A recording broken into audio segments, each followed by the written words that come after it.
સુરતમાં ભાજપના મૌન ધરણા, કોંગ્રેસના મલ્લિકાર્જુન ખડગેના નિવેદન મામલે વિરોધ નોંધાવ્યો હતો। સુરતમાં ભાજપના મૌન ધરણા, કોંગ્રેસના મલ્લિકાર્જુન ખડગેના નિવેદન મામલે વિરોધ નોંધાવ્યો છે। સુરતના રાયજણ પાસે વિરોધ કરાયો।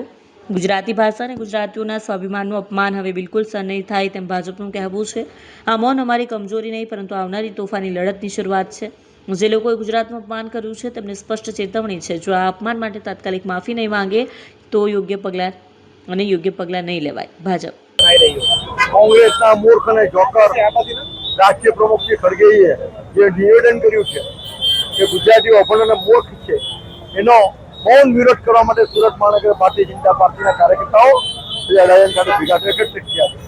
જે ગુજરાતે મહાત્મા ગાંધીજી, સરદાર વલ્લભભાઈ પટેલ જેવા વીર પુરુષો, રાષ્ટ્ર પુરુષો આપ્યા છે, નરેન્દ્રભાઈ મોદી સાહેબ, અમિતભાઈ શાહ સાહેબ જેવો મજબૂત નેતૃત્વ દેશને પૂરું પાડ્યું છે, તે ગુજરાતને તમે શું અભણ અને મૂર્ખ કહેવા માંગો છો?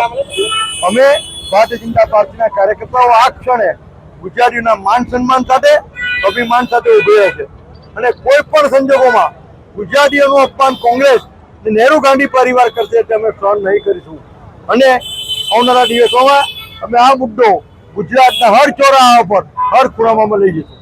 શું માંગ છે કે શું કરવામાં આવે આ ઘટના વિશે? કોંગ્રેસના રાષ્ટ્રીય પ્રમુખ, કોંગ્રેસ અને રાહુલ ગાંધી, પ્રિયંકા ગાંધી, સોનિયા ગાંધી ગુજરાતની અને ગુજરાતના લોકોની માફી માંગે।